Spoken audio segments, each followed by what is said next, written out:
భాగ్యనగరంలో గంటపాటు కురిసిన ఏకధాటిగా కురిసిన వర్షానికి రహదారులు జలమయమై చెరువులను తలపిస్తున్నాయి. సికింద్రాబాద్ ప్యాట్నీ సమీపంలోని పైగా కాలనీలో భారీగా నీరు చేరింది. నిన్న కురిసిన వర్షంతో పాటు ఈ రోజు కూడా వరుణుడి ప్రతాపానికి దారిని మూసివేశారు. అందుకు సంబంధించిన మరింత సమాచారం మా ప్రతినిధి శివరామకృష్ణ అందిస్తారు.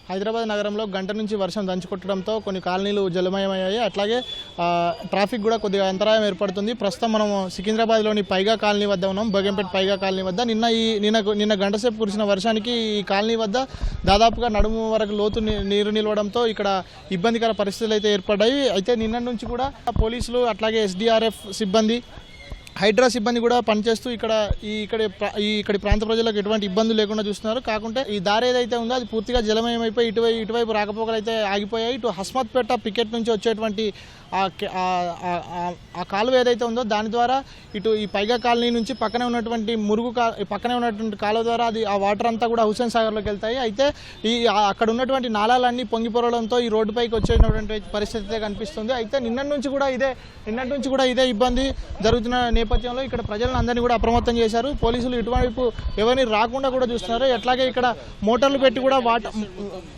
పెట్టి కూడా ఈ వాటర్ అంతా తరలించేటువంటి ప్రయత్నం చేస్తున్నారు. ప్రస్తుతం మనతో పాటు ఇక్కడ నిన్నటి నుంచి ఇక్కడ విధులు నిర్వర్తిస్తున్నటువంటి పోలీసులు ఉన్నారు. వారితో మాట్లాడడం. సార్ చెప్పండి, అసలు నిన్నటి నుంచి ఇక్కడ ఏ కార్యక్రమాలు చేస్తున్నారు? నిన్నటి నుండి ఇక్కడ ఉన్న స్థానికులందరినీ బయటికి పంపించేశాము. వాళ్ళు సేఫ్ ప్లేస్లోకి వెళ్ళిపోయారు. కొంతమంది హోటల్లోకి పోయారు, కొంతమంది ఏమో వాళ్ళ రిలేషన్ వాళ్ళ ఇంట్లోకి వెళ్ళిపోయారు. ఇక్కడ పక్కన ఒక బిలియన్ ఇన్సూరెన్స్ ఒకటి ఉన్నది.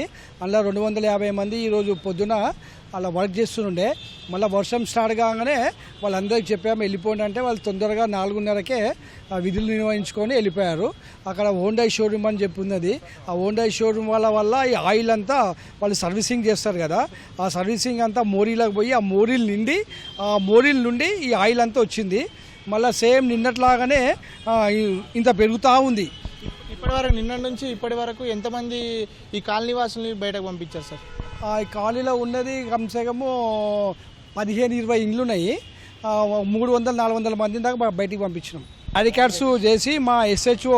సో ఇది మొత్తంగా ఇక్కడ విధులు నిర్వర్తిస్తున్నటువంటి పోలీసులు చెప్తున్నటువంటి విషయాలు. ఇక్కడ దాదాపుగా 15 నుంచి 20 కుటుంబాలకు చెందిన వారిని బయటకు పంపించామని, అట్లాగే ఇక్కడ ఉన్నటువంటి ఇన్సూరెన్స్ కంపెనీలు ఏవైతే ఉన్నాయో వాళ్ళలో పనిచేస్తున్నటువంటి ఉద్యోగుల్ని కూడా ఇటువైపు రాకుండా చూస్తున్నామని, ప్రజలకు ఎటువంటి ఇబ్బందులు కలగకుండా చూస్తున్నామని చెప్పి పోలీసులు అయితే చెప్తున్నారు. ఇది ఇక్కడ ఉన్నటువంటి పరిస్థితి. కెమెరామెన్ సురేష్తో శివరామకృష్ణ ప్రసాద్, ETV న్యూస్, హైదరాబాద్.